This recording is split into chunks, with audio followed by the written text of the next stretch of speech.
ठाण्यातल्या खड्ड्यांवरून उपमुख्यमंत्री एकनाथ शिंदेंची नाराजी। वाहतूक कोंडी मुक्त रस्त्यांसाठी समन्वयानं काम करा, अधिकाऱ्यांना शिंदेंच्या सूचना। अनिल कुमार पवारांची ईडीकडून तब्बल 10 तास कसून चौकशी। वसई विरारमधील 41 अनधिकृत इमारत प्रकरणात नोंदवला जबाब। अनिल कुमारांची सपत्नीक चौकशी।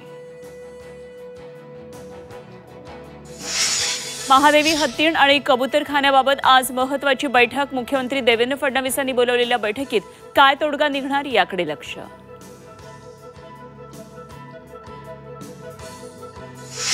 मुंबईत डिसेंबरमध्ये स्वयंचलित दरवाजाची लोकल धावणार। सुरुवातीला प्रायोगिक तत्वावर 2 लोकल धावणार। चेन्नईत नव्या लोकलचं काम युद्धपातळीवर सुरू। भारतावर अमेरिका टॅरिफ वाढवणार। अमेरिकेचे राष्ट्राध्यक्ष डोनाल्ड ट्रम्प यांची भारताला धमकी। ट्रम्पच्या टॅरिफ धमकीनंतर भारताचा खणखणीत प्रत्युत्तर। रशियाकडून तेल खरेदीबद्दल लक्ष करणं चुकीचं। राष्ट्रहितासाठी आवश्यक त्या उपाययोजना करणार। परराष्ट्र मंत्रालयाकडून निवेदन जारी करत उत्तर। आणि देशात पेट्रोल डिझेल स्वस्त होण्याची शक्यता। ओपेक देशांचा खनिज तेल उत्पादन वाढवण्याचा निर्णय। उत्पादन वाढल्यास पेट्रोल डिझेल स्वस्त होणार।